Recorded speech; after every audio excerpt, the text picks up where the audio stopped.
dottore.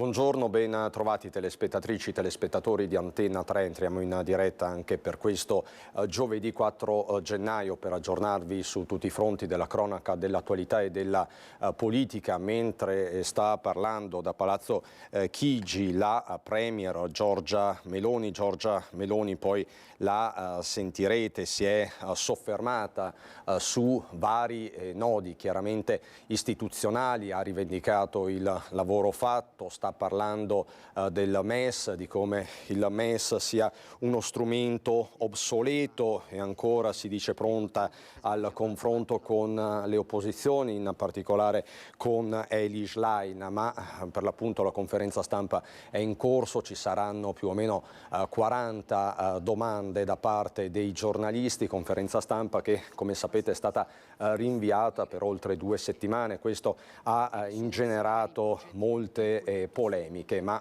chiaramente avremo tutto il tempo per sentire cosa ha detto la Premier Meloni. Intanto la cronaca come sempre incombe nel nostro Veneto. Ieri sera un drammatico incidente a Borgo Roma.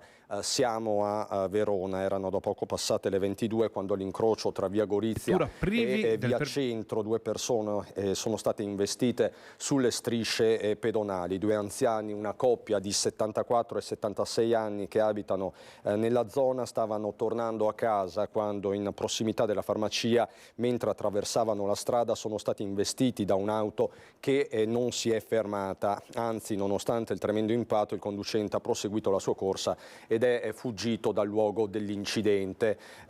Queste immagini sono relative a un'altra notizia che vi daremo fra poco. Gravi le conseguenze per i 2 anziani che nello scontro hanno riportato lesioni serissime. Soccorsi dal SUEM 118 sono stati trasportati all'ospedale di Borgo Trento. Sul posto la Polizia Municipale Scaligera che ha eseguito i rilievi ed è sulle tracce di questo automobilista.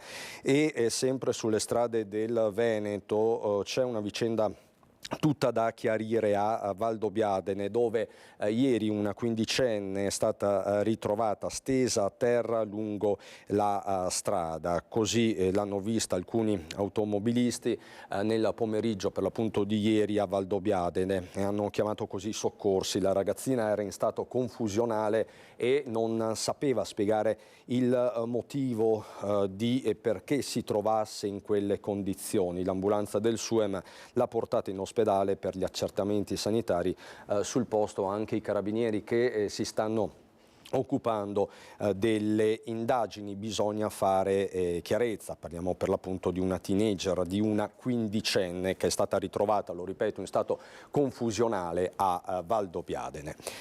Sempre per la cronaca, andiamo subito al Lido di Venezia dal nostro Lorenzo Maier. È una vicenda che insomma, ha fatto discutere, ha gettato nel dolore un'intera comunità. La morte a 8 anni di un bambino, di Mattia Coada, la famiglia molto nota in zona, ma per l'appunto ci racconta tutto il nostro Lorenzo Maier, perché è partita per l'appunto un'inchiesta. Buongiorno Lorenzo.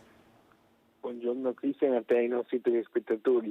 Sì, tra pochi minuti alle 12:30 circa al Tribunale di Venezia qui il titolare del fascicolo, il PM, ha disposto l'udienza per conferire l'incarico dell'autopsia. Ci sono 3 medici del reparto di pediatria dell'ospedale dei Santi Giovanni e Paolo di Venezia che risultano indagati per la morte del piccolo. Va detto che questo da parte della Procura è un atto dovuto per permettere a tutte le parti in causa anche di nominare i propri consulenti.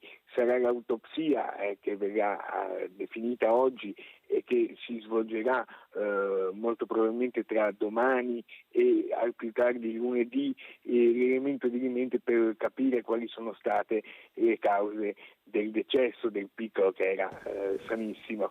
L'autopsia darà maggiore chiarezza su quelli che sono i dettagli. Per ora sono stati nominati i consulenti di parte, ripetiamo, ci sono 3 medici indagati e si è in attesa di ulteriori novità che vi racconteremo sul TG di questa sera. Se non hai domande dallo studio ti restituisco la linea.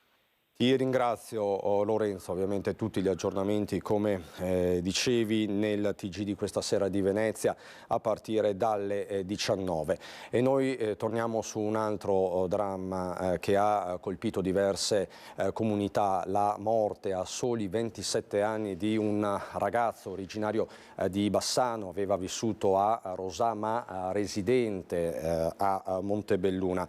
La causa di questa morte che è avvenuta in Toscana, una meningite fulminante. È scattata così la profilassi che riguarda la famiglia che risiede nel Trevigiano, per l'appunto a Montebelluna, e alcuni amici di Bassano del Grappa.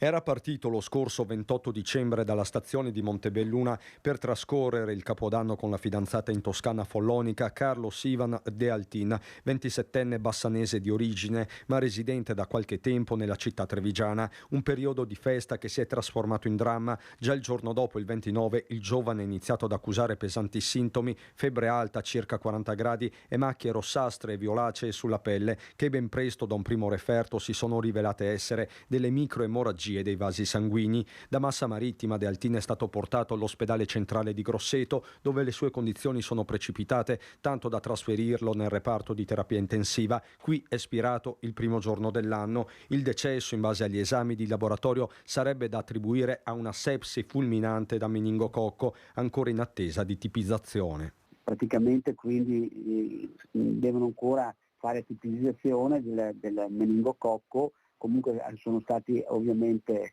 informati subito i contatti stretti, è stata fatta quindi un'indagine epidemiologica sia a Grosseto che qua da noi. La profilassi al momento coinvolge da un lato i familiari a Montebelluna con cui viveva, ovvero la madre e il compagno, dall'altro 3 amici residenti nel Bassanese, dove Carlos aveva mantenuto i rapporti più stretti dopo aver vissuto nella zona di Rosà. Rassicurazioni precise arrivano anche dal sindaco Bordin. Stiamo monitorando la situazione di concerto con l'ULSS, in particolar modo con l'ufficio igiene. Il ragazzo ha avuto dei contatti stretti con poche persone, prevalentemente i familiari, i quali sono già stati sottoposti nei giorni scorsi a profilassi. La profilassi quindi è in corso, ma la cerchia dei contatti di fatto è chiusa. Resta il cordoglio per una morte improvvisa. Io mando il mio abbraccio virtuale e l'abbraccio di tutta la comunità montebellunese ai familiari di questo ragazzo, perché questa è una tragedia ovviamente indescrivibile, quindi questo è il minimo che io possa fare. Così dunque tra Montebelluna e Bassano del Grappa per questo ragazzo morto a soli 27 anni. La vedo pronta da Venezia, la nostra Ilaria Marchiori con Sandro Ponchio, accanto a lei un volto che conoscete tutti, quello di Monica Poli. Buongiorno Ilaria. Sì. Sì.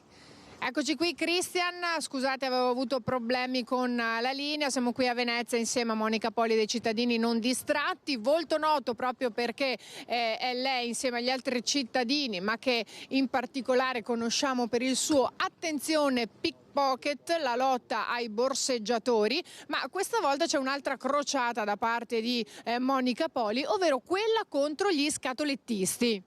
Sì, esattamente. È partita, diciamo, non per caso, perché i cittadini non distratti si occupano anche di quello. Infatti ci sono i miei colleghi che si occupano, specie quando sono sul Ponte della Paglia. E diciamo per caso, passando per il Ponte di Rialto, non lo so. Viste le volte che questi venivano segnalati, è partita anche questa crociata, diciamo. Ecco, ormai anche loro la riconoscono, adesso c'è un altro motto: e se gioco io, lei arriva, dice questo, quindi non più attenzione pickpocket, ma e se gioco io, e loro la riconoscono, cosa fanno? E niente, ormai mi chiamano anche loro pickpocket, mi riconoscono, si alzano e vanno via. Ecco, l'ho già fatto 2 volte, continuerò a farlo, perché purtroppo per loro, anche se le forze dell'ordine, perché vengono fermati, perché abbiamo anche letto sui giornali, c'è solo una multa per violazione del suolo pubblico e il sequestro magari della pallina o dei soldi. Però per affrontare questa tematica sinceramente ci vuole poco. I ponti sono 4 dove loro vanno per fare in modo che loro non si mettano più a truffare la gente, perché purtroppo c'è sempre qualcuno che ci cade, basta poco. Ecco, infatti basta poco e lei l'ha dimostrato concretamente, ma la domanda è, Monica, perché lei lo fa? Beh, io lo faccio per lo stesso motivo che affrontavo i borseggiatori.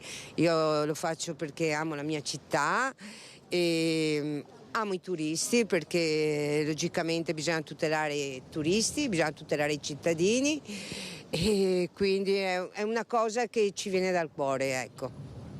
E anche per sinceramente il degrado in una città piccola come Venezia si può affrontare. Ecco, ma noi sappiamo che un'altra lotta, anzi la prima vera lotta importante, è quella appunto contro i borseggiatori, che ha dato già dei buoni frutti. Abbiamo un numero importante che comunichiamo proprio qui in diretta, una diminuzione consistente. Di quanto, Monica? Dell'80%. Allora, noi siamo sempre in allerta, ecco, perché monitoriamo il territorio, perché di certo non molliamo, anche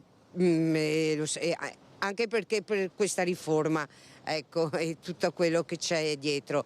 Noi abbiamo visto, grazie all'ex prefetto di Bari, alla task force che c'è stata da parte dei carabinieri e delle forze dell'ordine, una diminuzione dell'80%. C'è sempre qualcuno che arriva. Logicamente noi diciamo massima attenzione, soprattutto anche negli autobus. Però continuiamo a monitorare. Ieri ad esempio ce n'erano 2 arrivati in stazione, subito fermate, portate via dalla Polfer, che ringraziamo, e diciamo che ogni stazione credo che sia una delle stazioni più pulite, tra virgolette, delle città d'Italia. Si può stare tranquilli. Ecco, il che è tutto dire, perché fino a qualche tempo fa non era assolutamente così, e chi conosce Venezia e la vive quotidianamente lo sa bene, quindi va riconosciuto l'importante lavoro delle forze dell'ordine, ma anche quello dei cittadini non distratti, di Monica Poli e di tutti gli altri, nel contrastare questo fenomeno che stava veramente attanagliando la città. Quindi un altro dato importante che riguarda i borseggi e che vi abbiamo comunicato proprio qui in diretta insieme a Monica Poli. Io ringrazio la nostra ospite qui da Venezia, restituisco la linea allo studio.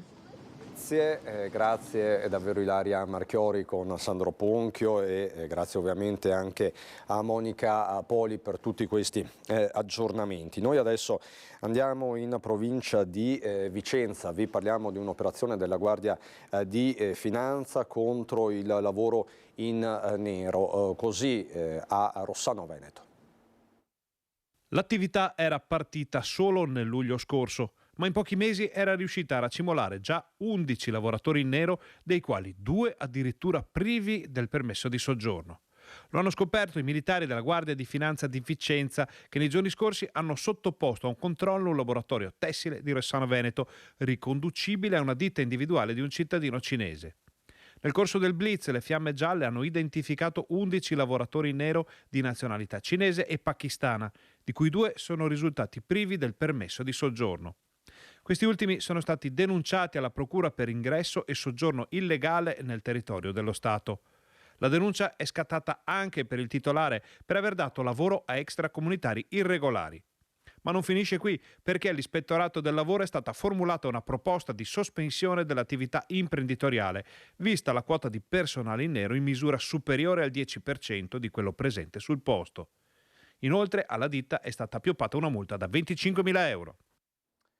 Così dunque nel Bassanese. Ora andiamo a Conegliano, lo vedo pronto con la nostra Nicoletta Rizzetto. Ci racconta una storia che nasce da una denuncia. Alcuni disabili di Conegliano che dicono il centro città, i mercatini di Natale in particolare sono inaccessibili. È così, Federico? Buongiorno. Eccoci, Federico Fusetti con Nicoletta Rizzetto. Vado? Vai.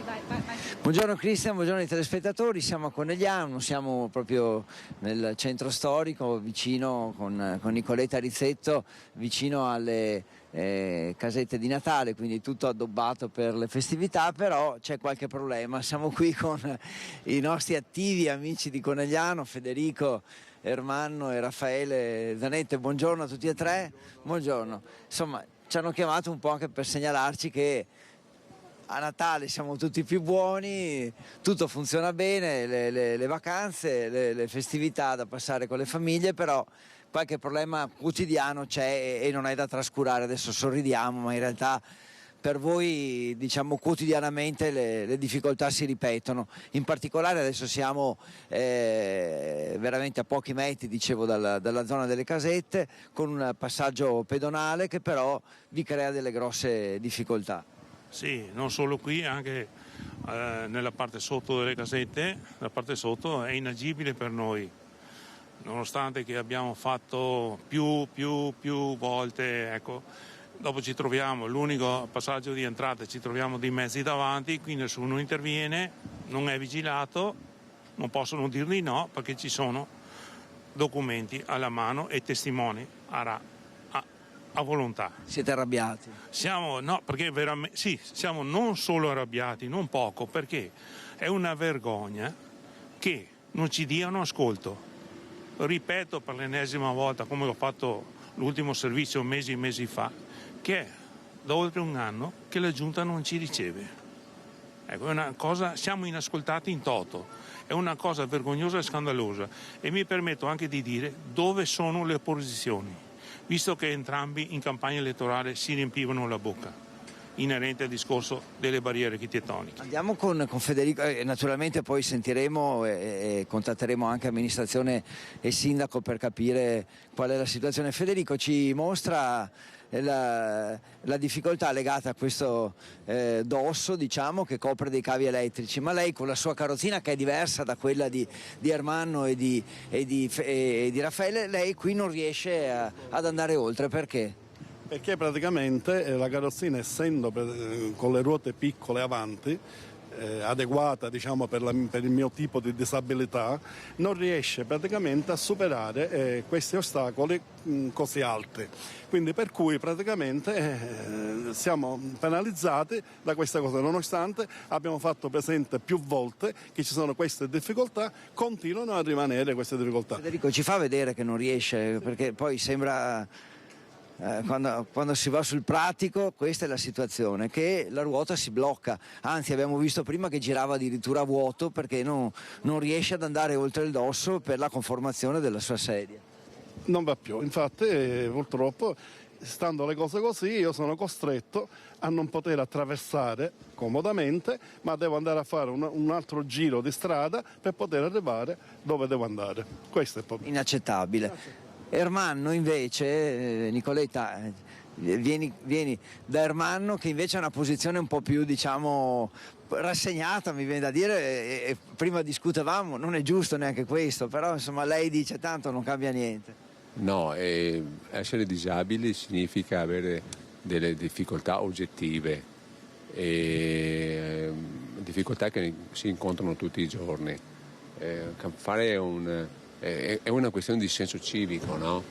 La città come Conegliano, piuttosto che altre città del nord, basta andare a Treviso, basta andare da altre parti, non sono preparate ad accudire le persone disabili o agevolare le persone disabili. E quindi bisogna noi agire di conseguenza, nel senso andare dove si può, evitare di andare in certi posti, anche perché manca il senso civico di queste cose, no? E quindi fare un cambio repentino della situazione non è facile, assolutamente. E questa forse, grazie Ermanno, è la situazione ancora più triste, cioè dover addirittura dire vabbè non si può, cambiamo strada, insomma noi crediamo che invece sensibilizzare sia giusto e insomma almeno provarci, ecco, e avere la possibilità di provarci. Come dicevo, comunque contatteremo anche l'amministrazione. Cristian, insomma intanto vi abbiamo mostrato questo, poi stasera nei nostri telegiornali torneremo sull'argomento e faremo vedere ancora meglio con Nicoletta i dettagli. Per il momento ti restituisco la linea. Io ringrazio, grazie Federico, grazie ai tuoi ospiti, a Nicoletta Rizzetto per la parte tecnica. Questa la denuncia che vi abbiamo raccontato e che riguarda il centro, il cuore di Conegliano. Ma vi raccontiamo adesso con la nostra Chiara Gaiani un'altra protesta di altro tenore che sta andando in scena davanti all'ULSS 6 di Padova. Chiara con Andrea Benetti. Che cosa succede, Chiara? Buongiorno. Cristian, buongiorno a te e ai telespettatori. Come dicevi, ci troviamo davanti alla sede dell'ULSS 6 Euganea con le lavoratrici che si considerano invisibili e infatti alcuni dei loro volti sono coperti proprio da una maschera bianca. Sono le operatrici sociosanitarie che lavorano per l'integrazione scolastica dei bambini con disabilità. Senza la loro opera questi bambini non potrebbero andare a scuola. Una parte di loro è assunta direttamente dall'ULSS. Queste lavoratrici che sono qui davanti invece lavorano assunte da una cooperativa e poi all'interno del mondo della scuola. Allora chiediamo a Silvia Cassona, a cui chiediamo adesso di rendersi visibile davanti alle nostre telecamere, perché siete qui. Tra le varie discriminazioni che subite, quella per esempio che bambini così fragili, quindi assenti spesso, in caso di malattia voi siete pagate solo un giorno. Certo, sì, noi siamo pagati solo un giorno e anche qua subiamo una grossa discriminazione in quanto i nostri colleghi di Venezia, che voglio dire Venezia a pochi chilometri da Padova, loro sono pagati per ben 6 giorni. E quindi vede un po' lei, insomma, un giorno contro una settimana di copertura. È un inquadramento anche molto diverso quello rispetto a chi è assunto in modo diretto dall'ULSS. Sì, certo, è un inquadramento. Allora, le colleghe dell'ASL, che comunque è un lavoro nato dall'ASL, sono inquadrate in C2, è un lavoro nato in C2. Nel momento in cui è stato esternalizzato è passato in C1 e quindi noi abbiamo colleghe con cui lavoriamo anche assieme nella stessa scuola e che abbiamo 2 inquadrature contrattuali diverse. Non solo, quando mancano le colleghe dell'ASL noi andiamo a sostituirle. È un lavoro molto prezioso il vostro. Ci racconta che cosa fate con i bambini con disabilità? Senza di voi davvero dovrebbero stare a casa. Pensate a che cosa significa per un bambino e tra l'altro insomma si va contro quella che è una conquista, la legge per l'integrazione scolastica, che è una delle grandi conquiste fatte in questi ultimi anni. Assolutamente, cioè, nel nostro caso noi siamo di supporto a questi bambini, indispensabile, perché se ci sono bambini con grosse difficoltà, noi facciamo anche aspirazioni orofaringe, trattiamo con la PEG, ma non solo, facciamo anche un supporto alla didattica, facciamo veramente una miriade di mansioni che sono stabilite dall'ASL stessa. Sono 450 più o meno, le operatrici sono soprattutto donne in queste condizioni in tutta la provincia di Padova. Allora io chiederei in fine di collegamento a Stefano Pieretti della DLL Cobas che sta seguendo tutte queste lavoratrici. Voi eravate qui già a novembre, siete tornati qui il 4 gennaio, tra l'altro scegliendo un giorno di vacanza scolastica, quindi non sottraendo quelli che sapete sono dei diritti essenziali per questi bambini. Come andrà avanti questa protesta? Andrà avanti, che continueremo, perché noi non possiamo accettare che questi lavoratori, queste lavoratrici, anzi perché la maggior parte sono donne, siano costrette a subire una discriminazione come quella che stanno subendo, per cui andremo avanti con, se necessario, iniziative di sciopero o se necessario anche iniziative dal punto di vista legale per cercare di garantire quanto gli viene loro tolto. Ecco, allora davvero io ringrazio i miei ospiti e Andrea Benetti per la collaborazione tecnica. Da Padova restituisco la linea allo studio. Grazie Chiara per averci raccontato questa protesta che sta andando in scena davanti alla sede dell'ULSS 6, e noi rimaniamo a Padova ma per la cronaca. Sullo sfondo il tema attualissimo, lo sapete, della violenza di genere, prima il caso di Giulia Cecchettin, poi quello di Vanessa Ballan, hanno aperto uno squarcio nell'opinione pubblica veneta e nazionale, ma episodi simili, magari non con le stesse conseguenze fortunatamente, si ripetono in tutte le province del Veneto. Nel Padovano per l'appunto è stato arrestato un 48enne di Solesino che era ritornato a minacciare molto pesantemente l'ex compagna e aveva inviato dei messaggi minacciosi anche alla figlia. Un primo intervento dei carabinieri risaliva al giorno di Santo Stefano, quando il 48enne di Solesino aveva provato a entrare nella casa dell'ex compagna. I militari, nel tentativo di farlo ragionare, erano stati aggrediti, tanto che l'uomo era stato arrestato per resistenza a pubblico ufficiale, arresto convalidato con l'obbligo di presentazione alla polizia giudiziaria. Non era stato sufficiente a calmarlo, però. Pochi giorni dopo, l'uomo, nel cuore della notte, ha inviato un messaggio dai toni minacciosi alla figlia minorenne e mezz'ora dopo si è presentato all'esterno della casa dell'ex compagna e della ragazza e ha tentato di tagliare i pneumatici dell'auto del nuovo fidanzato della donna. Immediata la telefonata al 112, l'arrivo dei carabinieri che hanno proceduto all'arresto in flagranza differita dell'uomo portato in carcere a Rovigo a disposizione della procura. L'arresto è stato convalidato e il 48enne, accusato di atti persecutori aggravati, posto agli arresti domiciliari con braccialetto elettronico in attesa di giudizio. E rimaniamo in tema perché è stato denunciato anche un 32enne di Cavaso del Tomba. È stato denunciato grazie al protocollo del codice rosso. Perseguitava la ex con chiamate e messaggi, minacciandola e appostandosi nei pressi della sua abitazione e dei luoghi che frequenta, fino a quando la donna, in stato di gravidanza, ha deciso di rivolgersi ai carabinieri. I militari della stazione di Romano Dezzelino hanno denunciato per atti persecutori un 32enne residente a Cavaso del Tomba che non voleva accettare la fine della sua relazione con la giovane trasferitasi a Romano Dezzelino. I comportamenti dell'ex erano diventati sempre più oppressivi da ottobre, culminando il primo dell'anno con un messaggio nel quale annunciava alla donna la volontà di recarsi a casa sua per parlarle. Spaventata da questa evoluzione di una situazione già pesante, la malcapitata si è rivolta ai carabinieri e una pattuglia è subito uscita intercettando lo stalker proprio nelle vicinanze del domicilio della ex. È scattato quindi il protocollo codice rosso e il 32enne è stato sottoposto alla misura precautelare personale che prevede il divieto di avvicinamento alla vittima e ai luoghi frequentati dalla giovane donna. Non potrà neppure chiamarla o contattarla in alcun modo.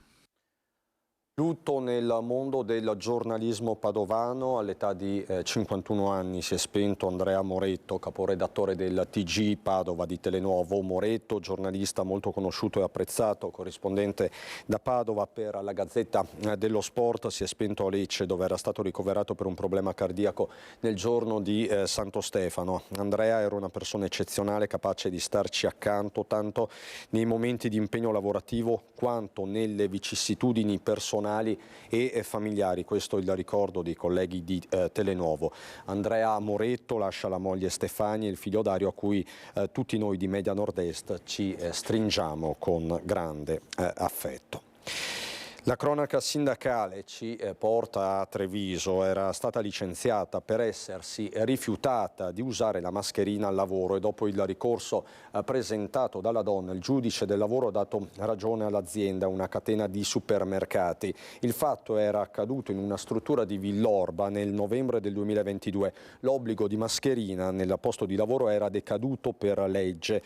Il protocollo aziendale di contrasto al Covid invece quello stesso obbligo continuava a prevederlo. Così la lavoratrice si era rifiutata di indossare la mascherina, pure quella chirurgica, motivo per cui era scattato il licenziamento per giusta causa. Ora, dopo il ricorso presentato dalla donna, il Tribunale di Venezia ha dato ragione all'azienda che ha agito seguendo il criterio di precauzione, così scrive il Tribunale di Venezia. Ritorniamo nel Padovano per una vicenda che ha fatto discutere e indignato. Fissato per il prossimo 26 gennaio il patteggiamento per l'ex tesoriere del canile di Rubano. È accusato di aver sottratto alle casse del rifugio per animali una quota davvero consistente. Si presenterà davanti al GIP per il patteggiamento il prossimo 26 gennaio Massimiliano Rinaldi, il figlio dell'ex presidente del canile di Rubano, tesoriere dell'ente fino al 2022, accusato di aver sottratto dalle casse del rifugio per animali più di 796.000 euro. A denunciare gli ammanchi era stata la mamma Giovanna Salmistraro, ex presidentessa del canile, la cui posizione nell'indagine in questo momento risulta archiviata. Dopo una denuncia presentata in questura, gli agenti della squadra mobile avevano registrato 14 prelevamenti effettuati dal tesoriere dal 2019 al 2022. Massimiliano Rinaldi, che ha chiesto il rito alternativo al processo, è accusato di appropriazione indebita. Allora vi dico che siamo in attesa a pochissimi secondi di collegarci, forse ce la facciamo già ora grazie anche alla regia di Simone Merlo con Francesca Pezzo. È un tema che sta facendo discutere. Poi ieri sera nel corso del nostro telegiornale vi abbiamo dato un aggiornamento di fatto definitivo, ovvero il via libera da parte dell'amministrazione comunale di Treviso allo svolgimento dei Pandemin, una tradizione che nella marca trevigiana è radicatissima. Per fare il punto anche delle polemiche e anche del meteo che non si preannuncia clemente, ci colleghiamo con Lucio Zanato da Sant'Angelo, con Lucio Zanato e i suoi ospiti. Buongiorno Lucio.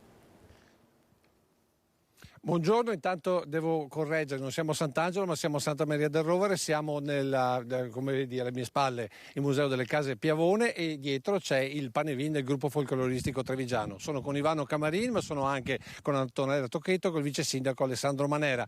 E insomma un paio di minuti vediamo di combinare tutto quanto. Cominciamo con le associazioni. Avete avuto questa notizia ieri e come vi siete organizzati? Sì, assolutamente è andata bene, l'ARPA va dato il benestare al comune e il comune ci ha dato il via di poter bruciare finalmente il Panevin. Quindi rinnoviamo in toto la tradizione che probabilmente è anche una delle ultime tradizioni qua sul Veneto e sappiamo quanto è sentita. Però voi dite, noi lo facciamo di 3 metri, anzi forse anche un po' meno, e basta andare di là in un altro comune e le misure sono completamente diverse. Sì, quello che ci sorprende è proprio questo, che giustamente il comune di Treviso dà delle direttive ben precise sulle dimensioni. Ci spostiamo di qualche chilometro e abbiamo dimensioni di Panevin, tutt'altro che insomma secondo noi non a norma ma con dimensioni un po' decenti, ecco, questo è. E quindi ci lascia un po' perplessi su questo fatto. Cioè trattamenti diversi a seconda dei comuni. Esatto, è un piccolo trattamento diverso, ma ogni comune noi ci adeguiamo, ma visto che siamo una comunità del Veneto sarebbe opportuno uno standard per tutti. Uno standard per tutti e quindi accontentiamo tutti. Allora io mi sposto subito dal vice sindaco, poi sentiremo anche l'Antonella. Vice sindaco, allora Panevin troppo piccoli? No, troppo piccoli no, noi seguiamo quello che è una norma peraltro che ci viene indicata anche dalla regione come diciamo per preservare quella che è la qualità dell'aria. C'è da dire che noi ne facciamo 10, non ne facciamo 1 e quindi va distribuito tutto il territorio. Abbiamo aspettato gli ultimi giorni perché l'anno scorso ci siamo presi la responsabilità, visto che eravamo in zona rossa, di non farli. Visto che siamo in zona verde, ARPA ci ha dato il via libera, abbiamo deciso di autorizzarli, abbiamo avvisato tutte le associazioni una per una, spiegandogli quali sono le dimensioni, la qualità della legna, quando vengono spenti, quando vengono accesi. E dico la verità, questa è l'esatta sostenibilità, tener conto di certo quello che è la condizione ambientale, ma anche quello che è una condizione sociale, visto che i panevin sono nella nostra tradizione millenaria. Però gli altri comuni li fanno più grandi, lasciamo perdere Arcade che è un evento per tutta quanta la Marca, ma qualcun altro li fa comunque belli più cicciotti di questo qui. Beh sì, poi gli altri sindaci decidono, noi ripeto l'ambiente per noi è il fulcro anche di quello che è il nostro concetto amministrativo. Però la tradizione va preservata, io non arrivo a dire brusemo un paese ma preserviamo tradizione, questo assolutamente no, però diciamo abbiamo trovato un giusto equilibrio quest'anno e siamo felici peraltro di esserci e saremo presenti tutti i panevin. Ecco, Antonio Tocchetto, invece voi all'opposizione dite 10 sono tanti, farne uno e farlo magari un po' più grande sarebbe meglio. Allora, io sono e anche noi siamo per le tradizioni che vanno sempre rispettate, però in questo periodo, soprattutto in quest'anno, c'è un'aria veramente irrespirabile. Allora, fare tanti panevin secondo noi è veramente esagerato, magari uno piccolino poteva, come dire, mantenere la tradizione e non fare, perché è vero che sono piccoli, però se ce ne sono tanti l'aria sarà molto pesante, per cui la tradizione va bene, però bisogna fare un ragionamento serissimo. So che comunque l'assessore Manera è sensibile su questo, però bisogna fare un ragionamento perché qui la qualità dell'aria è veramente respirabile. Guardate che negli scorsi giorni veramente sembrava di stare in una camera a gas. Vediamo domani, ma insomma 10 mi sembrano effettivamente tanti. Ecco, assessore all'ambiente e quindi con i dati ARPA ogni mattina sul tavolo, cosa rispondere? Beh, che non è propriamente vero, dato che noi ne facciamo proporzionalmente al numero di abitanti meno di altri comuni, perché noi siamo anche una popolazione di quasi 90.000 abitanti e quindi questo non è vero. C'è da dire che le dimensioni sono talmente limitate che sarà talmente breve, talmente rapido che è veramente per mantenere la tradizione. Però, e quindi rimaniamo con 10 panevin e non uno grande per tutti? Sì, anche perché onestamente quale grande per tutti se poi quel quartiere avrebbe la ricaduta di polveri sottili che si prenderebbe le polveri sottili di tutti gli altri quartieri, quindi non è che paga uno per tutti. E poi sfido chiunque ad andare a dire a qualsiasi quartiere che ha almeno 500 anni di tradizione panevin facciamo quello di un altro e non il tuo. Facciamoli bene, soprattutto la qualità della legna, accendiamoli nel modo corretto, non mettiamoci niente dentro, noi saremo presenti anche per tirare le orecchie se qualcuno non fa.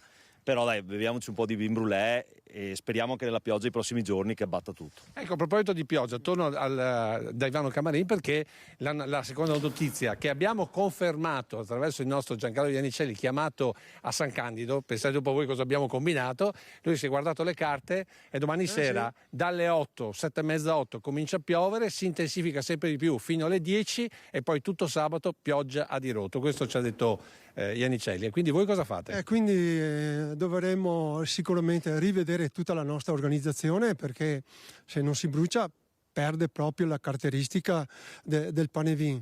Quindi ci adegueremo al maltempo, adesso con il gruppo ne parleremo, se possiamo anche addirittura spostarlo di una settimana, non lo so. Il giorno dopo abbiamo... Però mi pare di capire che ad esempio Noale fa una cosa di questo genere dalle sue notizie. Sì, Noale, ma anche altri panevin hanno già deciso di spostarla a sabato 13. Esatto, perché in effetti sabato 13, ad esempio noi abbiamo sentito il sindaco di Fontanelle dove addirittura c'è un braciere che poi doveva partire e portare il fuoco anche a Soller, che è il primo panevin che viene acceso, sembra che stiano seriamente ragionando di spostare tutto al 13. Allora torno a loro due per dire, beh insomma, questi panevin partono sempre male, cioè 2 anni di pandemia, 1 anno di polveri sottili, adesso piove e allora cosa facciamo? Li spostiamo al 13?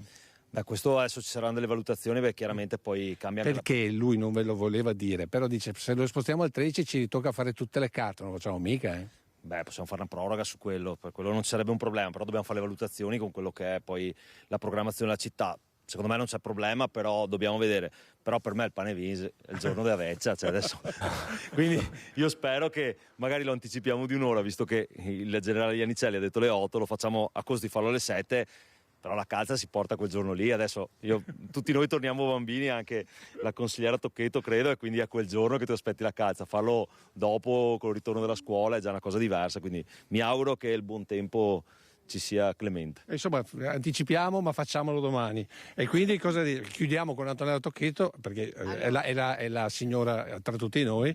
Considerazione finale? Che bruciamo il vecchione, perché è sempre la vecchia intanto, prima cosa. Quindi cambiamo le tradizioni. Questa è buona. Bruciamo il vecchione. Detto questo, anche secondo me la tradizione del 6, i bambini sanno che arriva la Befana, per cui speriamo che il tempo sia clemente, che sia molto rapido il fuoco e che magari proprio alle 9:30 poi venga giù una bella pioggia, così abbiamo tutti festeggiato e in ogni caso le polveri sottili il giorno dopo ci daranno dei dati completamente diversi. Va bene, Cristian, mi pare che noi l'abbiamo raccontata tutta questa storia e a te la linea. Ti ringrazio, grazie Lucio Zanato con tutti i suoi ospiti. E noi ritorniamo alla cronaca, ritorniamo in provincia di Padova, a Ponte San Nicolò, dove un giovane è ricorso alle cure dei sanitari perché è stato aggredito da un Rottweiler. Si è fatto medicare al pronto soccorso un giovane che a Ponte San Nicolò è stato aggredito da un Rottweiler mentre camminava con la sua cagnolina. Il 23enne era a passeggio quando ha visto piombare su di loro il cane che stava sgambettando in un campo non distante senza guinzaglio né museruola.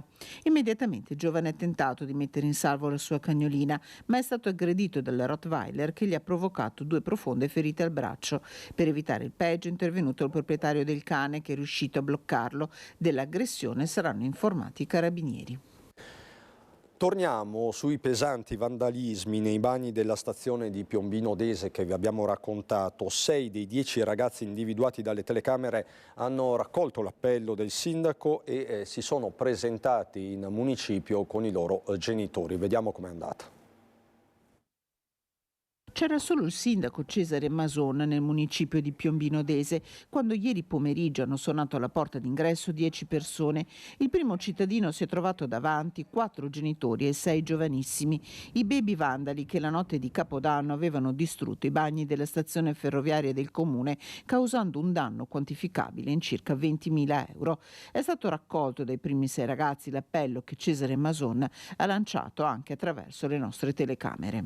E che si presentano di loro spontanea volontà o da me o dai carabinieri e tutto si potrà risolvere in maniera tranquilla senza rovinare il futuro di loro figli, che non è il mio obiettivo sicuramente, ripeto, il mio appello, e potevo anche non farlo, ma il mio appello è stato quello. Siamo stati tutti giovani, tutti abbiamo dei figli 16, 17, 15 anni, tutti possiamo sbagliare, tutti abbiamo sbagliato da giovani, fatevi vivi, c'è una fattura da pagare però, questa volta va pagata. E non la pagheranno i cittadini di Piombino? Non sicuramente. All'appello mancano ancora 4 giovanissimi che hanno tempo un paio di giorni, altrimenti partirà la denuncia penale presso la Procura del Tribunale per i minori, con il rischio, a processo concluso, di essere condannati a più di 1 anno di carcere. Le immagini della devastazione non lasciano spazio a dubbi. Sanitari fatti esplodere con i petardi, porte divelte, vetri rotti, con i bagni utilizzati da chi frequenta la linea Bassano-Venezia, che resteranno a lungo inservibili. Con i genitori e i primi 6 ragazzi il sindaco ha parlato chiaro, i danni vanno ripagati e lui ritirerà l'esposto depositato presso i carabinieri. Nel frattempo, su richiesta delle famiglie, i 6 ragazzi potranno essere chiamati a dare una mano al comune nei lavori socialmente utili. E a proposito di lotta al degrado, andiamo a Vittorio Veneto, dove il comune, il sindaco, ha modificato il regolamento di polizia municipale per poter procedere con i DASPO urbani. La stretta del comune di Vittorio Veneto contro vandali e sbandati. Dal 2024, grazie ad una modifica del regolamento di polizia comunale, il comune ha la facoltà di attivare DASPO urbani. La possibilità di emanare dei DASPO. Per far questo bisogna definire quelle che sono le aree della città maggiormente frequentate da certi individui un pochettino così ai margini della nostra società. Un po' sbandati. Interdire l'accesso alle aree più calde di Vittorio Veneto. Stazione, parcheggi sotterranei, certe aree anche lungo la ciclabile. E naturalmente dopo il DASPO non è che si apri per qualsiasi cosa. Sono già diversi i soggetti noti e schedati non solo alle forze dell'ordine ma anche al comune. Almeno una ventina sono del Vittoriese, un'altra dozzina viene da fuori comune. Uno strumento in più in mano alla polizia Diverse le testimonianze dei cittadini, la percezione di sicurezza sul territorio. Armando, scippato vicino casa, racconta. Era di giorno, era verso le 10 di mattina. 2 marocchini, penso marocchini perché dalla carnagione è anche così. Allora mi hanno rubato il borsello, ma per fortuna i documenti li avevo a casa, per fortuna. Erano in 2 di loro, no? E sono aggrappati proprio. Sono venuti dietro, non mi sono neanche accorto io, perché camminavo piano. Fino adesso io non ho avuto mai problemi. Quindi una città... Secondo me siamo tranquilli. Ci sono delle persone che girano che ti danno dell'inquietudine. A me creano dell'inquietudine, non dico altro. Se ci sono cose che non vanno bene è giusto che siano allontanate. Siamo come in un'isola deserta, un po', ma un po' felice rispetto a tante altre. Chi frequenta assiduamente l'area del Quadrilatero conferma però la presenza di giovani che si sono macchiati di svariati atti di vandalismo. Si ubriacano, fanno risse, rompono le cose che ci sono in giro e fanno le cose da ragazzi che non devono fare. Andiamo a Trieste per un caso nazionale che la nostra redazione dei Tele4 sta seguendo fin dall'inizio, il caso di Liliana Resinovic, la salma della donna, 2 anni dal ritrovamento nel parco di San Giovanni, sarà riesumata. Il cadavere di Liliana Resinovic, trovato 2 anni fa nel parco di San Giovanni, sarà riesumato. La decisione è stata formalizzata oggi dalla Procura di Trieste, che ne ha dato notizia attraverso un comunicato stampa a firma del procuratore capo Antonio De Nicolo. Il pubblico ministero Maddalena Kergia, titolare del fascicolo d'indagine aperto per omicidio, ha disposto con l'accertamento non ripetibile il conferimento dell'incarico a un collegio di consulenti esperti chiamati a svolgere tali delicate operazioni. La riesumazione era stata segnalata come opportuna dalla superconsulente della Procura, la dottoressa Cristina Cattaneo, e anticipata in una trasmissione TV dall'ex generale dei RIS Garofano, consulente del marito della donna Sebastiano Visintin. Oggi dunque è arrivato l'atto ufficiale su una decisione che era nell'aria da tempo. Il conferimento dell'incarico di riesumazione per effettuare una nuova autopsia dovrebbe avvenire, secondo quanto scrive la Procura, alla fine di gennaio, dopo che saranno stati avvisati i parenti di Liliana e i loro avvocati. L'esame dovrebbe fornire nuovi possibili elementi di indagine, ma anche sgombrare il campo dai dubbi relativi all'autopsia precedente. La speranza è che si faccia finalmente luce sul giallo della morte di Liliana Resinovic, che, lo ricordiamo, scomparve dalla sua abitazione di via Verrocchio il 14 dicembre 2021 e fu trovata morta il 5 gennaio del 22 nel parco dell'ex ospedale psichiatrico, dentro a sacchi di plastica. E l'auspicio espresso a Tele4 sia dal marito Sebastiano Visintin che dall'amico Claudio Sterpin. Se tutto questo possa aiutare gli inquirenti, chi sta lavorando sul caso, dare delle risposte, avere delle risposte, ben venga, insomma.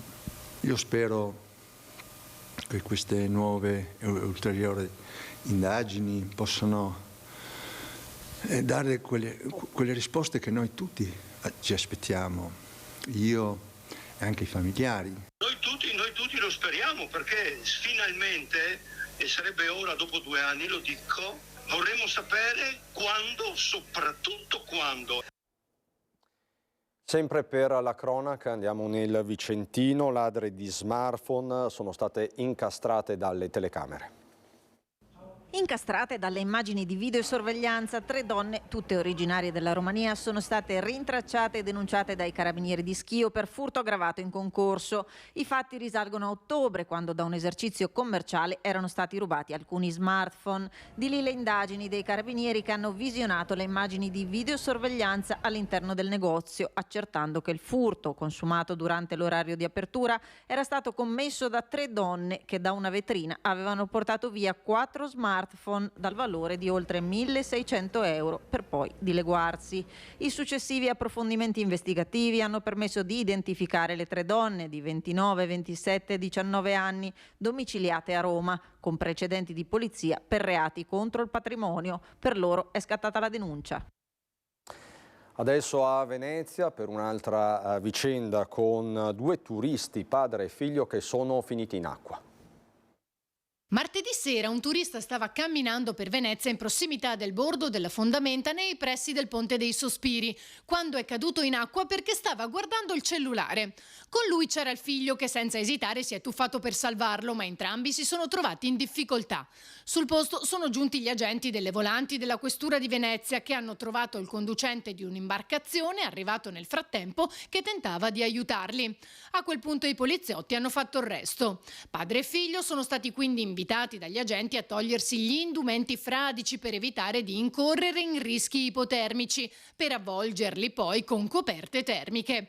Poco dopo sono arrivati sul posto anche i vigili del fuoco e il personale del SUEM, che li ha portati al pronto soccorso per tutti gli accertamenti del caso.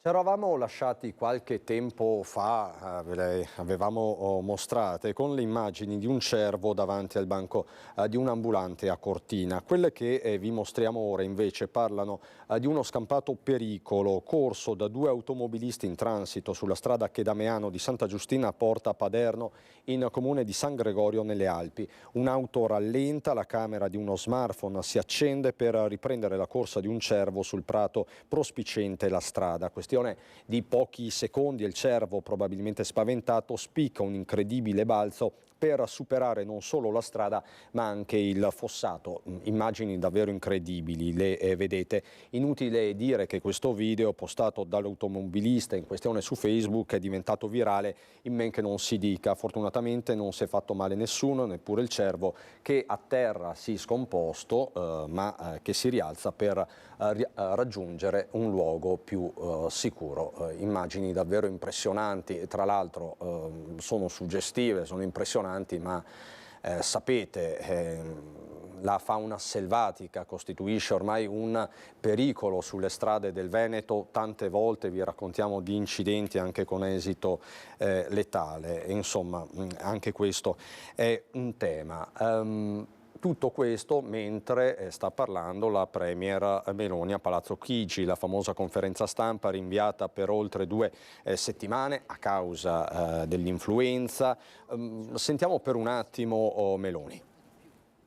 E guardi, ci sta dando qualche soddisfazione, presto ancora, Però intanto stiamo procedendo molto più velocemente, stiamo procedendo nei tempi e anzi con qualche anticipo, penso a la posa della prima pietra del centro Delfinia, penso al fatto che abbiamo sgomberato 300 metri cubi di detriti e rifiuti a tempo di record, e nel fare cose semplici abbiamo restituito diritti banali. Ecco, ovviamente la Premier sta rispondendo alle domande dei giornalisti. Vi do alcuni flash. Il premierato non toglie il potere al capo dello Stato, poi il MES è uno strumento obsoleto, il no è un'occasione per renderlo più efficace, non ho ancora deciso, altra dichiarazione importante, se candidarmi al Parlamento europeo. Come sapete c'è tutto il nodo dei capilista, non riguarda solo Fratelli d'Italia ma tutti i segretari di partito dei vari partiti, sia di maggioranza che di opposizione. Ma su questi temi e tanti altri torneremo subito dopo la pubblicità, fra pochissimo.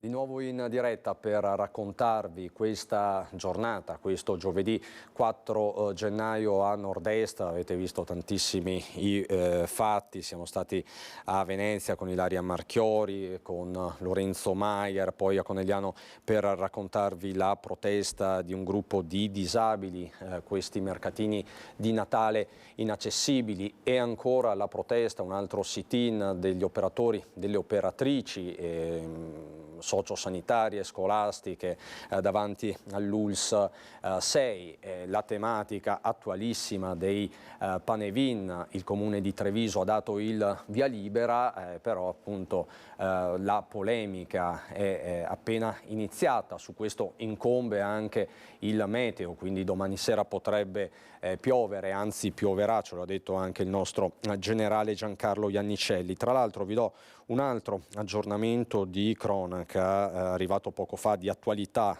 In realtà è un caso che abbiamo sollevato noi di Antenna 3 di Media Nord-Est, la protesta del quartiere di Santa Maria del Sile contro il parroco, di una parte di parrocchiani contro il parroco Don Giovanni Kirchner, che ha ospitato in chiesa dei migranti, dei senza tetto. Ebbene, questa mattina c'è stato un incontro chiarificatore tra il parroco e il sindaco di Treviso Mario Conte. Nei giorni scorsi c'era stata anche una polemica, uno scambio polemico tra i due. È seguito questo comunicato stampa del Primo Cittadino che dice: abbiamo affrontato le criticità emerse in questi ultimi giorni, a cui sono seguite delle polemiche. Entrambi, è bene ribadirlo, siamo concentrati sulla risoluzione dei problemi, questo nodo anche dell'accoglienza. Fra poco ci collegheremo con Andrea Martella del Partito Democratico, ritorneremo a Roma dove è in corso la conferenza stampa della Premier Meloni, ma io vi presento il mio ospite di oggi, Gianni Donadella. Salve Gianni. Sì, buongiorno. Ecco, ci diamo del tu perché ci conosciamo da un po' e tra l'altro Gianni probabilmente lo avete conosciuto da noi nell'agosto scorso, poi è diventato un caso anche nazionale perché ti hanno ospitato in tante trasmissioni televisive nazionali, perché la tua storia è una storia molto particolare. Ti abbiamo ribattezzato, poi questo nome ci è stato copiato molte volte, nonno robot, perché tu sotto pelle hai dei microchip e qui ci hai portato un po' di documentazione, un po' di strumenti. Che per me sono una cosa più che normale, considerando che sono quasi 8 anni che ho inserito il primo, che se si riesce a vedere è questo qui, a questa dimensione molto piccola, e quindi a volte fatico a mettermi nelle condizioni di qualcuno che si pone le domande perché, come mai, cosa può succedere, la privacy e tutto il resto. Questo qui, il primo, l'ho installato nel 2016, si vede qui leggermente sotto pelle, è un NFC. L'ho usato a suo tempo per inserirci il Green Pass, posso fare delle firme, lo uso come secondo fattore di autenticazione. 8 anni quindi, e qui invece ne ho 2 dal 2017, sono invece RFID, sono le stesse che si usano nei badge per aprire le porte, quindi avvicino la mano, esco quindi di casa senza chiavi dell'ufficio e posso aprire tutte le porte dell'ufficio, del data center, semplicemente avvicinando la mano. E dopo lo vedremo, lo rivedremo, insomma abbiamo titolato Il nonno robot aggiorna le sue applicazioni, perché in questi mesi Gianni si è sottoposto e dopo lo spiegheremo nel dettaglio, un piccolo intervento proprio per aggiornare. Che applicazioni in particolare? Anche direi cyber nonno potrebbe essere, biohacking e transumanesimo sono anche termini corretti per parlare di queste tecnologie. Qui vediamo una tua funzione, permettimi questo termine. Eccolo, spiegaci tu Gianni cosa stai facendo. Ti avvicino la mano, in questo caso la destra, dove ha una specie di contactless, è un microchip da 3 centimetri, un po' l'installazione è molto invasiva, e anche qui avvicino la mano al POS e quindi sopra i 50 euro devo digitare il PIN, la stessa operazione che si fa con la carta di credito, con la differenza che non devo portarmela presso, non posso dimenticarla, non posso perderla e non va neanche in lavatrice, perché mi è capitato che il portamonete la settimana scorsa finisse in lavatrice, ho dovuto asciugare qualche banconota e anche tutte le carte, quindi una grossa comodità. Quindi ti evita molti guai, insomma, non rischi di dimenticarti niente. Esatto. Ma è questo nello stupore, immagino, generale, delle cassiere non solo. Ti è capitato anche qualche disguido? Sì, più che disguido, cose simpatiche. Quando sono andato a fare la lastra, che è questa lastra qui, per vedere dove era posizionato, perché appunto di recente ho dovuto sostituirlo. Il medico mi ha fatto le domande di rito, quindi mi ha cominciato a chiedermi come si è rotto la mano. Gli ho detto: ma io non mi sono rotto la mano.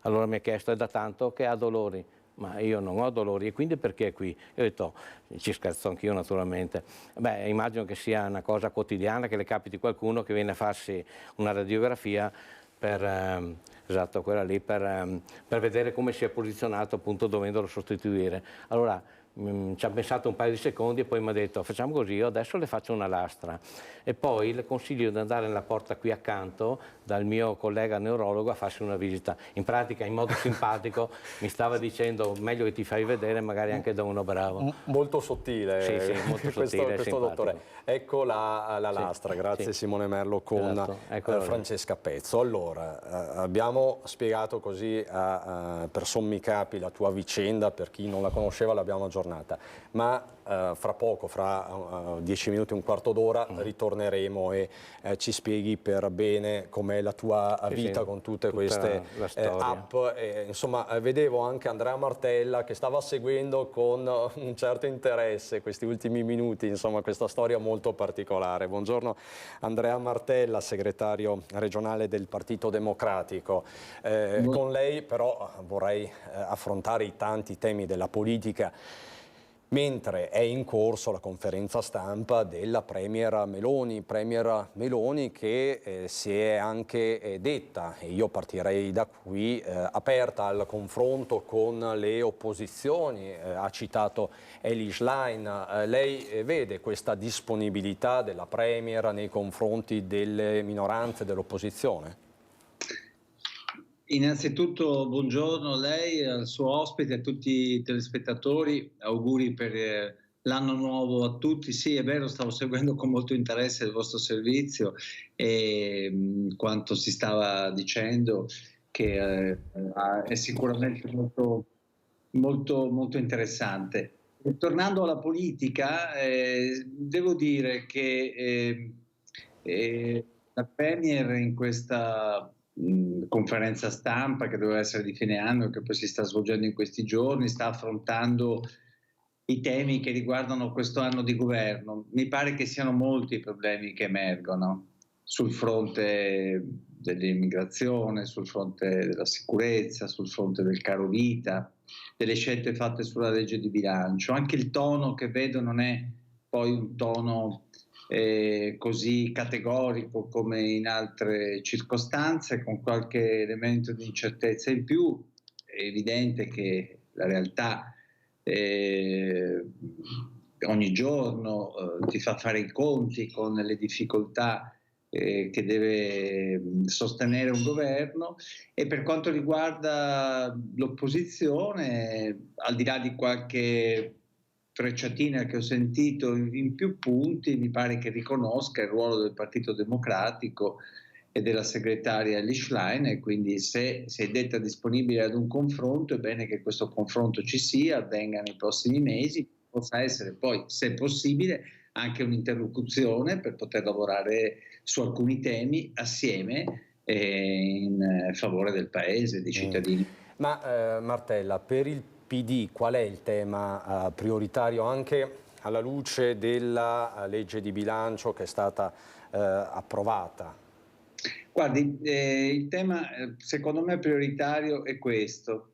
Noi ci troviamo di fronte ad basta vedere anche i giornali del Veneto di oggi, ad un aumento del costo della vita per cittadini, per famiglie, per imprese. Questo a seguito dell'inflazione, a seguito di una congiuntura economica difficile anche dal punto di vista internazionale, a seguito anche del fatto che c'è un aumento di pedaggi autostradali, di biglietti di treni, di aumenti che sono costretti a fare i comuni anche per diciamo le minori entrate che hanno avuto dal governo, e quindi io penso che la priorità debba essere affrontare il tema del costo della vita per i cittadini, e devo dire non si sta facendo con efficacia e con serietà, e assieme a questo l'altro tema è quello della salute dei cittadini, e cioè di garantire una sanità pubblica in grado di dare risposte a tutti quelli che si devono curare, cosa che in questo momento non sta avvenendo e che nella legge di bilancio non ha trovato adeguate risorse finanziarie, dal momento che rischiamo proprio di trovarci in una condizione in cui la sanità pubblica per assenza di risorse venga smantellata. Questo è sempre il tema prioritario, quindi caro Vita, le risposte all'aumento dei prezzi, c'è stata una frenata ma non sufficiente, poi il tema sempreverde, tra virgolette, della sanità che poi si declina su base regionale. E poi c'è un altro tema, Martella, che riguarda in particolare il Veneto, dove ce ne sono tante, le concessioni demaniali balneari, e non solo, anche le concessioni agli ambulanti. Sappiamo benissimo anche quanto i mercati siano ancora presenti nelle nostre città, nei nostri piccoli comuni. Qui il tema c'è, sullo sfondo c'è per l'appunto il DDL concorrenza, e c'è pure il monito che è arrivato dal Presidente della Repubblica Mattarella. Siamo di fronte a una storia infinita, all'ennesima proroga. Dove si va? Sì, il governo di centrodestra non ha ritenuto di risolvere il problema nell'approvazione dell'ultima legge annuale sulla concorrenza, e lì avevamo messo in evidenza, proprio io intervenendo in dichiarazione di voto al Senato, che sul tema delle concessioni balneari eravamo di fronte, in una situazione di stallo, di fronte al rischio di una procedura di infrazione a livello europeo. Come si è visto, il Presidente della Repubblica approvando,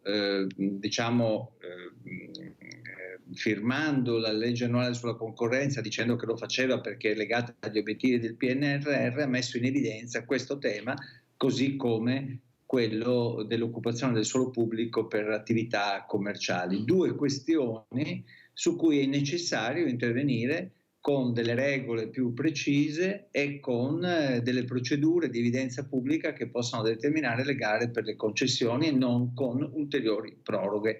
Peraltro quella della concessione balneare, come lei ha ricordato, va avanti da anni. Molti nostri operatori sono pronti a fare queste gare, soprattutto nel nostro territorio. Si tratta di fare in modo che vengano garantiti tutte quelle attività che hanno fatto investimenti nel corso di questi anni con procedure di evidenza europea. Mi pare che la Meloni nella conferenza stampa abbia detto che non rimarranno inascoltate le parole e i rilievi fatti dal Presidente della Repubblica. Mi auguro che sia così. Per farlo bisognerà che intervengano con una correzione della legge o con una nuova legge.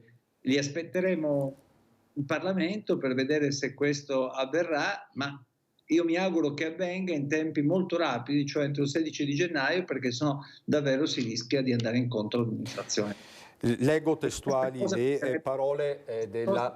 In difficoltà peraltro gli operatori, i comuni, i concessionari e alla fine anche i cittadini, perché poi la concorrenza a che cosa serve? Serve per garantire servizi migliori, rispetto degli investimenti, ma anche costi inferiori per i cittadini. Ecco, leggo testualmente le parole del Presidente del Consiglio. L'appello del Presidente Mattarella sulle concessioni non rimarrà inascoltato, valuterò con gli altri partiti di maggioranza e con i ministri. Le parole di Meloni rispondendo appunto a una domanda sui rilievi del Colle sul DDL concorrenza appunto di cui stiamo parlando. Se mi permette, la Presidente del Consiglio con indubbia capacità ha coperto il fatto che all'interno della maggioranza di centrodestra ci sono divisioni profonde su questo tema tra la Lega e evidentemente il suo stesso partito, o tra la Lega e lei, e quindi ha rinviato a un ulteriore provvedimento. Però quando il Presidente del Consiglio dice che le parole del Capo dello Stato non possono rimanere inascoltate, credo ci debbano essere degli atti legislativi conseguenti. È un segnale questo per per Salvini anche, immagino. È un segnale per Salvini per dirimere quei problemi, per dire attenzione, guarda che su questa cosa non si scherza, perché rischiamo di andare a fare una procedura, e se tu vuoi anche su questo tema rompere con l'Europa, come magari si sta tentando di fare in altre cose, in altri settori, io non ci sto. Ecco, mi pare che sia questo il segnale politico. Anche altri ce ne sono in questa conferenza stampa che sono stati dati dalla Meloni verso i suoi alleati. Conferenza stampa che è ancora in corso, come vedete. Un ultimo flash, Martella. Non ho ancora deciso se candidarmi in Unione Europea, ha detto Meloni. Il tema è quello delle elezioni europee fra qualche mese, la politica è già mobilitata. Non ho ancora deciso se candidarmi alle europee, ma devo capire se una mia eventuale candidatura toglierebbe tempo al mio lavoro da Presidente del Consiglio, perché penso che sia una decisione che va presa insieme agli altri leader della maggioranza. Che cosa ne pensa di queste parole di Meloni?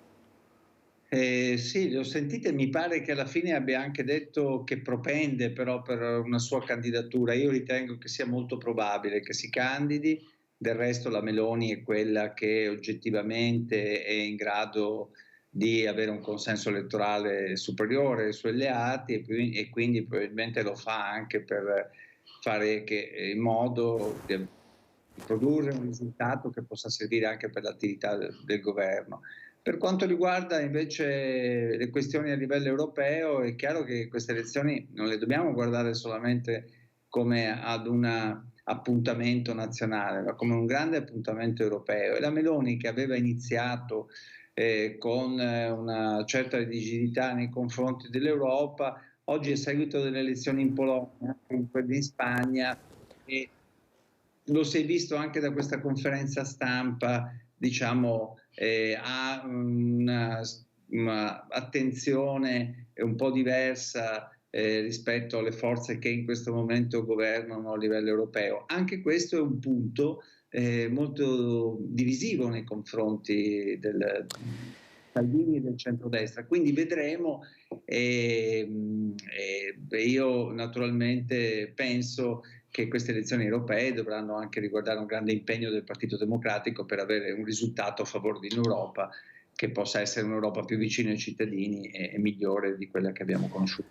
Martella, grazie, davvero ancora buon anno e buon lavoro. Andrea Martella, segretario regionale del Partito Democratico. Arrivederci. Grazie a voi. Grazie. Quindi abbiamo commentato praticamente in diretta, in contemporanea con la conferenza stampa della Premier, le parole appunto della Premier stessa. La conferenza stampa è ancora in corso, durerà ancora molto, ma avremo tutto il tempo per capire quali sono le linee dell'esecutivo e quali sono i nuovi fronti per il governo. Io vi ho già presentato e abbiamo già parlato con Gianni Donadel che appunto fra poco ci mostrerà alcune sue applicazioni dal vivo. Abbiamo solo qualche istante di pubblicità e quindi ci ritroviamo fra pochissimo dopo.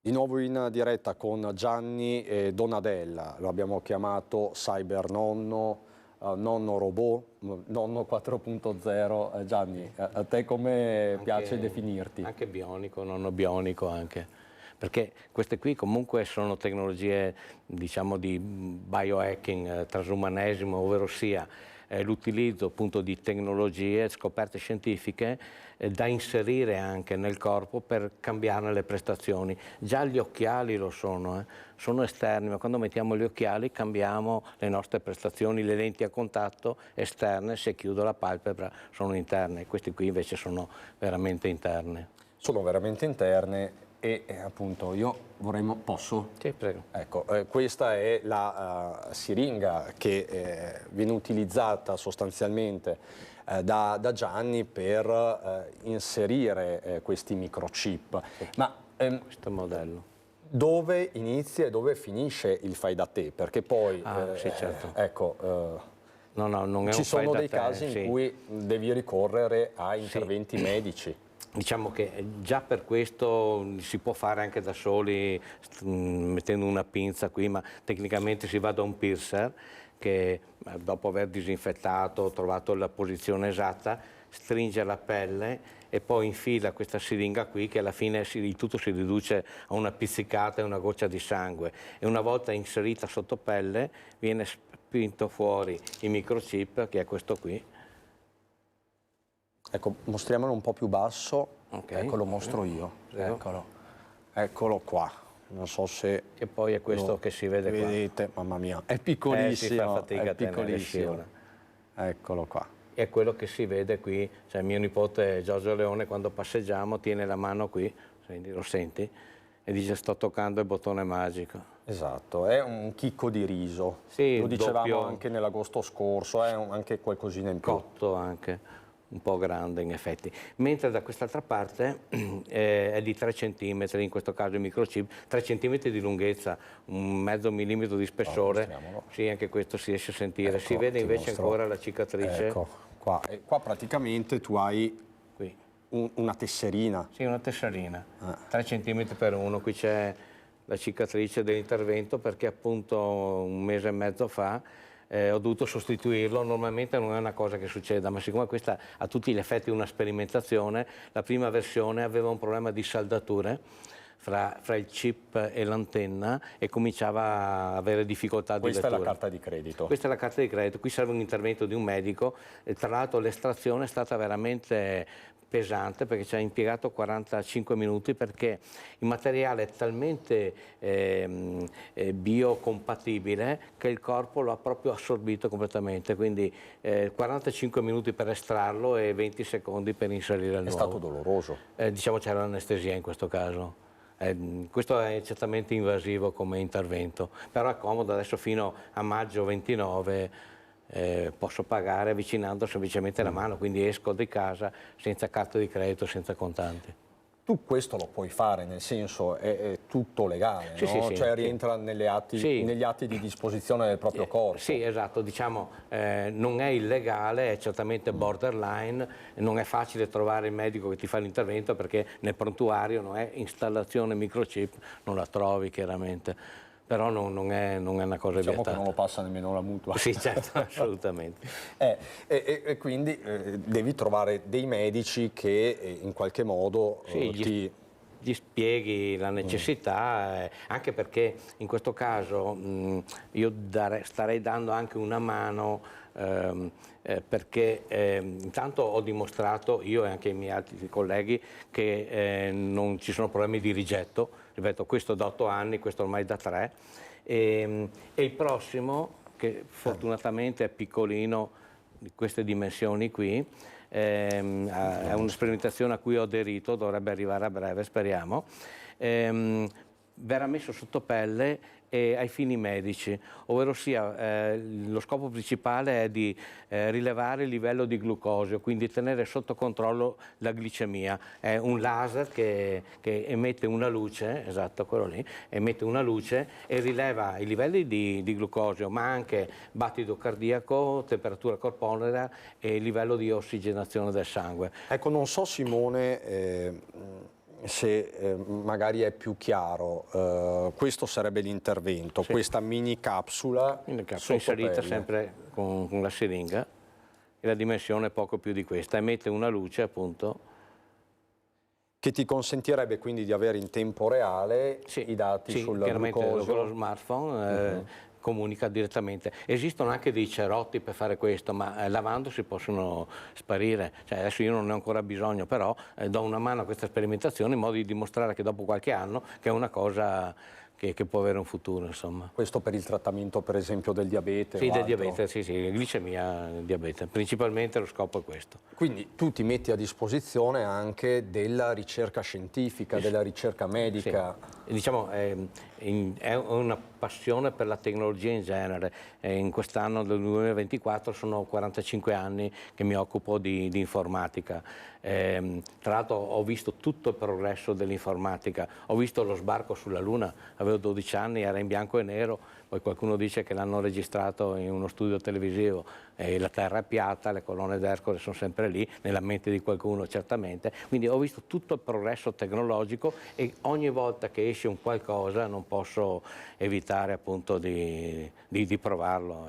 È più Alla forte faccia di del me. boomer. Sì, esatto, alla faccia del boomer, sì, perché io sono un baby boomer, quella generazione che va dal 46 al 64, quindi abbiamo dai 60 agli 80 anni, poi è seguita la generazione X, la Y, la Z, i millennial, solamente che il boomer appunto viene tolto la parola baby e il boomer è identificato come una persona non più giovane che però si comporta da anziano, dei comportamenti anziani, mentre non tutti i boomer hanno comportamenti anziani. Io ho degli amici che vanno in giro con monoruota alla nostra età, tra l'altro. Tu sei 4.0. Sì, 4.0. Sostanzialmente, anzi 5.0 fra un po'. Sì, Ma tra poco sì.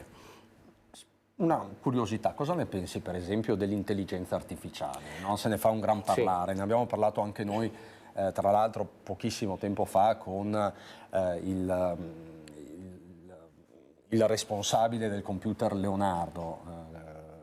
Cosa ne pensi? Allora, è una cosa interessante, avrà un futuro e avrà anche delle ripercussioni in ambito lavorativo.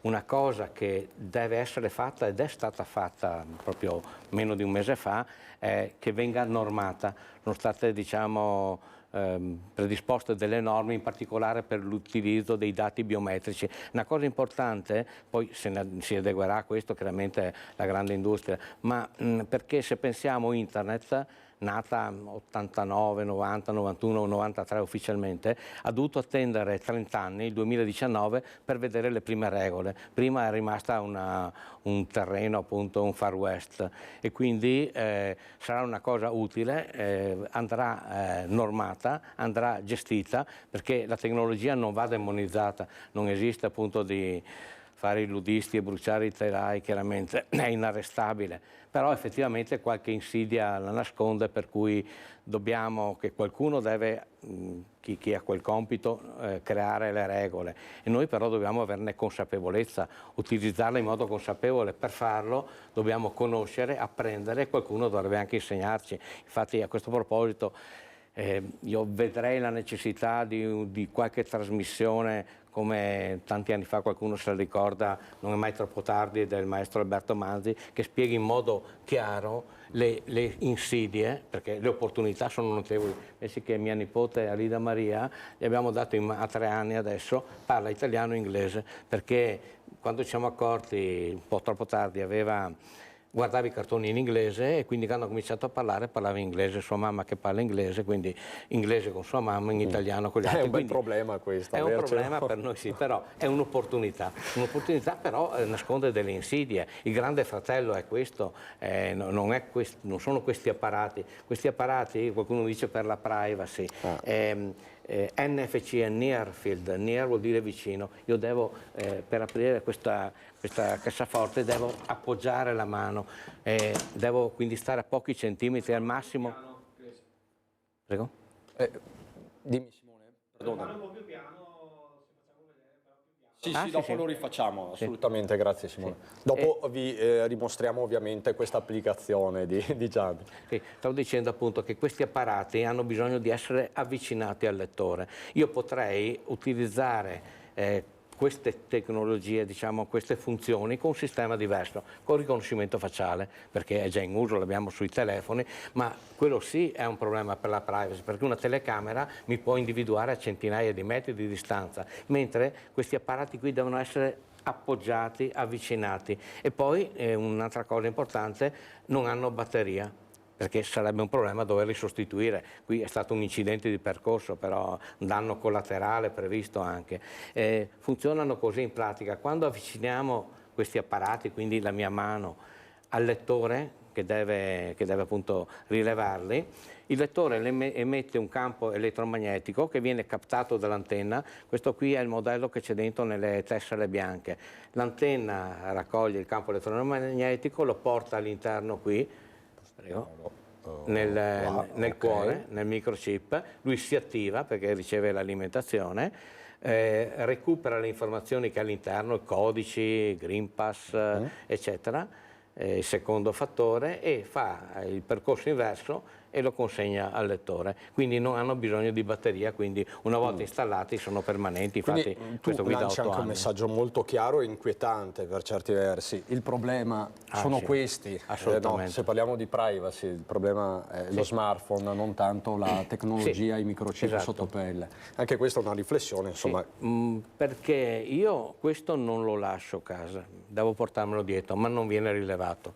In aeroporto bisogna andare a qualche centimetro con quelli manuali. Questo qua invece potrei lasciarlo a casa, ma se lo lascio a casa torno subito a riprendermelo, e lui mi traccia, perché sappiamo che non andiamo mai a configurare la sezione della privacy in modo opportuno, anche le foto sono geolocalizzate, per cui mi traccia tutto il percorso che faccio. Quindi questo è veramente il grande fratello, per quello dicevo dobbiamo avere consapevolezza di questi strumenti, perché è necessario utilizzarli in modo corretto, perché rischiamo appunto. Allora Gianni, io ti ringrazio davvero, ci salutiamo fra qualche istante, prima però vi porto per un attimo a Borgo Valbelluna, perché c'è una mostra molto bella che rimane aperta fino al 21 di gennaio, si chiama Riflessioni d'acqua. Tutte le opere che sono esposte, e sono parecchie, sono più di una sessantina, sono opere provenienti interamente da collezioni private da tutto il nord Italia, opere che vanno appunto dal secolo, dal Settecento, e arrivano fino ai giorni nostri, quindi ci sarà un excursus veramente importante di opere di artisti noti, e tutti, ripeto, da collezioni private, quindi questa è l'occasione per venire a vederli. Si occuperà appunto dei temi dell'acqua, della roccia, della montagna nell'arco di 3 secoli. Artisti del Settecento, da Guardi, da Carlevaris, da Ricci, eccetera, artisti dell'Ottocento come Guglielmo Ciardi, e come Fra Giacomo e come Luigi Nono, artisti che hanno interpretato alla loro maniera, in una maniera però unica, proprio questo tema, il tema dell'acqua e il tema della roccia. Così a Mel fino al 21 di gennaio, e noi chiudiamo con gli effetti speciali. Rimostriamo questa tua applicazione, Gianni. Sì. Questa cos'è allora? Questa è una piccola cassaforte che usiamo in ufficio per mettere dentro degli apparati particolari, e anche in questo caso io potrei aprirla con un badge normale, oppure semplicemente, una volta armata, avvicino alla mano, che appunto contiene uno di questi 2 microchip qui. Questa qui sarebbe l'alternativa, questa tessera qui ha dentro lo stesso codice di questa, per cui avvicinando la mano si apre, e anche qua senza portarmi appresso niente.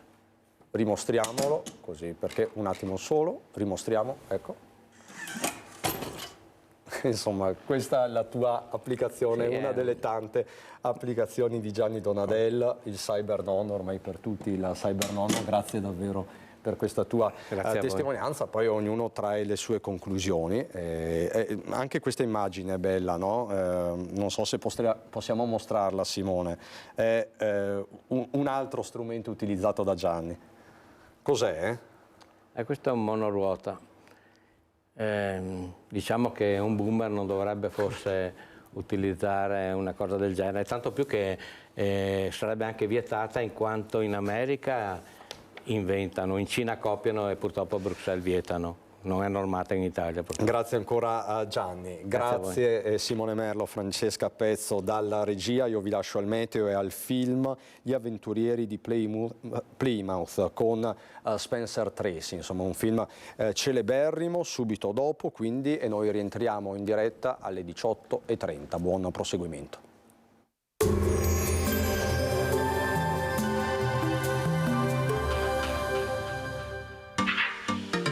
Tremonti, attrezzature e materiale per saldatura professionale a Montebelluna. Bentrovati al meteo. Ultimo giorno in compagnia dell'alta pressione che inizia a diminuire. Nel weekend dell'Epifania un'intensa perturbazione darà il via ad una fase di maltempo. Vediamo il dettaglio. Sul Veneto la grafica di giovedì 4 gennaio evidenzia un tempo stabile. Avremo un'alternanza di nuvole e locali rasserenamenti con nebbie sparse di notte, in dissolvimento di mattina e in nuova formazione di sera, più soleggiato in montagna. Temperature stazionarie minime tra 1 e 6 gradi, massime tra 6 e 10 gradi all'incirca.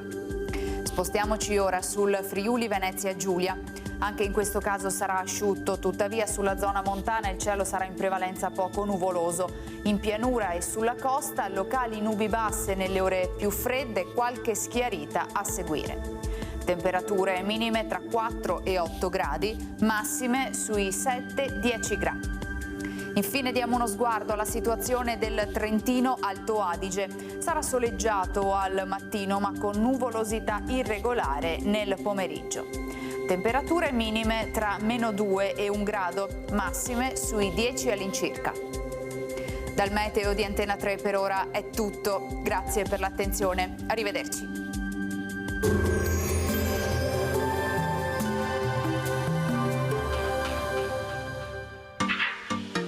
Tremonti, attrezzature e materiale per saldatura professionale a Montebelluna.